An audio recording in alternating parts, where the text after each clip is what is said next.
Hi guys, welcome to Allen academy. हम शुरू करने जा रहे हैं इंग्लिश कोर्स। तो इंग्लिश कोर्स हम किस तरह से शुरू करेंगे, मैंने देख लिया है, बहुत अच्छे से देख लिया है। हाई स्कूल और इंटरमीडिएट की जो बुक का कंटेंट होता है, चैप्टर उसमें किस तरह से डिवाइड किए गए हैं, पहले कौन सा चैप्टर है फिर बाद में कौन सा है, तो उसी तरह से मैं लेक्चर रिकॉर्ड करने वाला हूं।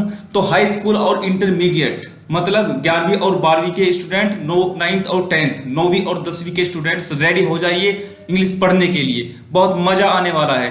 आज का हमारा टॉपिक कुछ भी नहीं है, बिफोर स्टार्ट लिखा हुआ है टॉपिक का नाम इंग्लिश में। तो बिफोर स्टार्ट हम ऐसे ही जो बचपन की यादें ताजा कर लेते हैं थोड़ी सी, ठीक है। तो शुरू करते हैं। शुरू करने से पहले लेकिन आपकी तरफ से मुझे एक उम्मीद है कि आप मेरा चैनल सब्सक्राइब जरूर करोगे अगर इंग्लिश सीखना चाहते हो तो, ठीक है, कर लीजिए। तो चलो शुरू करें। तो मेरा आपसे एक सवाल है। सवाल यह है कि मुझे आप ये बताइए कि इंग्लिश में कितने अल्फाबेट होते हैं। तो मैं जानता हूं कि अधिकतर आप में से एक ही उत्तर दोगे कि सर भाई 26 नहीं होते हैं, अल्फाबेट 1। सही उत्तर क्या है? 1। ठीक है, क्यों?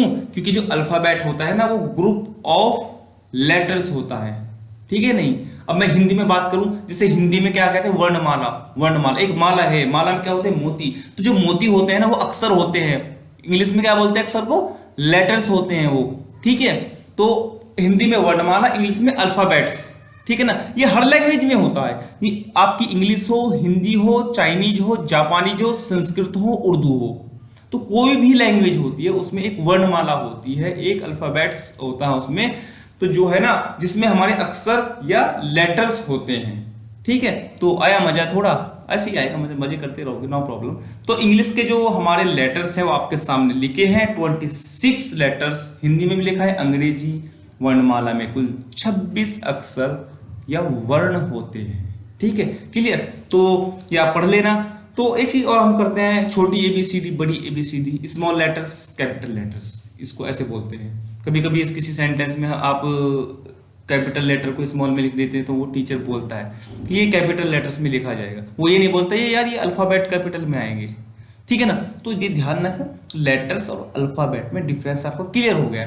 तो ये तो आप बचपन से पढ़ते ही हो कि वॉवेल्स और कॉन्सोनेंट क्या होते हैं। इंग्लिश में 5 वॉवेल्स होते हैं, ये मैं जो हाईलाइट कर रहा हूं, और कॉन्सोनेंट्स ये होते हैं 21, जो मैं हाईलाइट करके आपको बता रहा हूं। ये स्मॉल लेटर्स में सभी लिखे हुए हैं, ठीक है। तो यहां से आप स्मॉल लेटर और कैपिटल लेटर की शक्ल भी देख सकते हो इजिली, ठीक है, क्लियर है।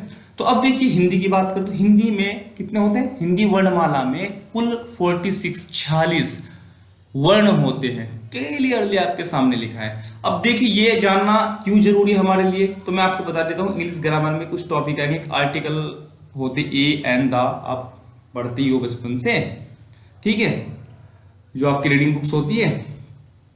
तो द ताजमहल, इस तरह से द, तो ये चलो यहाँ मैं डिस्कस नहीं करूंगा उसको, तो आप यहाँ पर ये पहले पढ़ लीजिए थोड़ा सा। एक स्लाइड में, अगली स्लाइड में है कुछ पढ़ने के लिए, कुछ सीखने के लिए, देखो यहाँ पर सीखिए, ध्यान दीजिए, देखिए प्लीज पे अटेंशन, ओके। क्या क्या पे अटेंशन करना है, इसको हिंदी को पढ़ लेते हैं डिक्टो। और पिछले पेज में हमने बताया कि ऊ ओ डबल ओ यू लिखेंगे, जो उसमें मैंने वर्णमाला जो हिंदी की थी।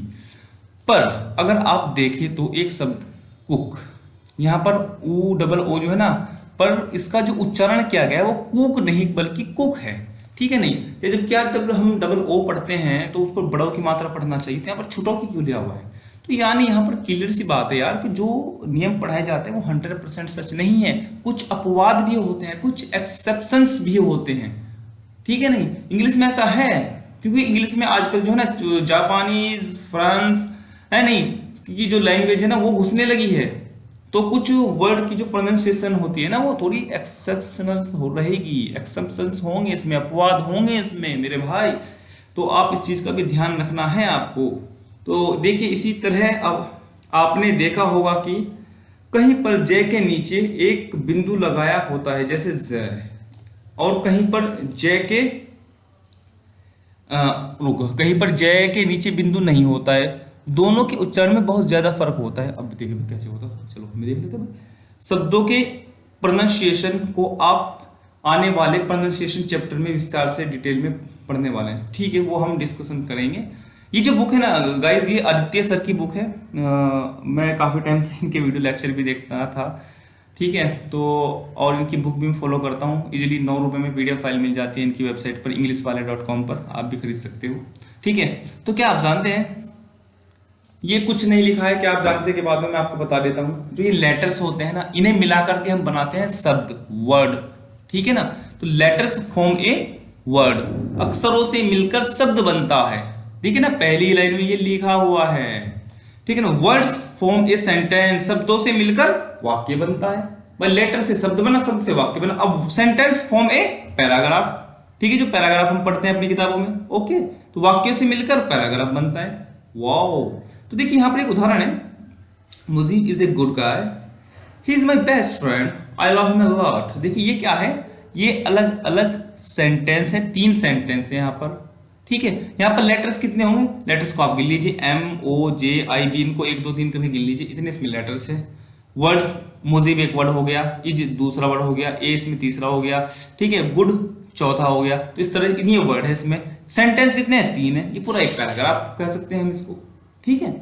तो इस तरह से यार कुछ नया सीखने को मिला है, मैं मानता हूँ आपको डेफिनेटली एक बहुत ही बेसिक सी चीज़ आज सीखने को आपको मिली है यहाँ पर। तो आपने जो किया होगा मैं मानता हूँ इस लेक्चर को, तो थैंक यू वेरी मच। आगे आप हमारे साथ रहिए और इंग्लिश शुरू कर दीजिए सीखना।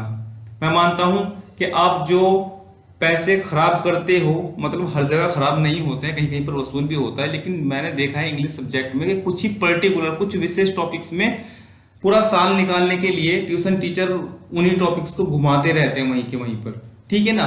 वो जो बेसिक फंडामेंटल से लेकर एडवांस तक ले जाती ही नहीं है स्टूडेंट्स को, ताकि वो सच में उस पर इंग्लिश आ जाए। लेकिन हम आपको वो इंग्लिश सिखाएंगे जो आपकी प्रैक्टिकल लाइफ में भी यूज होने वाली है, क्योंकि इंग्लिश ही एक ऐसा सब्जेक्ट होता है जिसका एक वर्ड भी आपका कभी खराब जाने वाला नहीं है।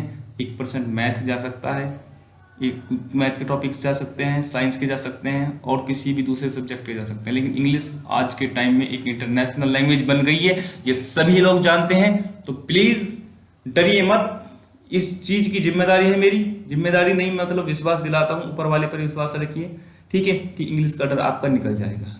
ओके बाय, बहुत बहुत धन्यवाद।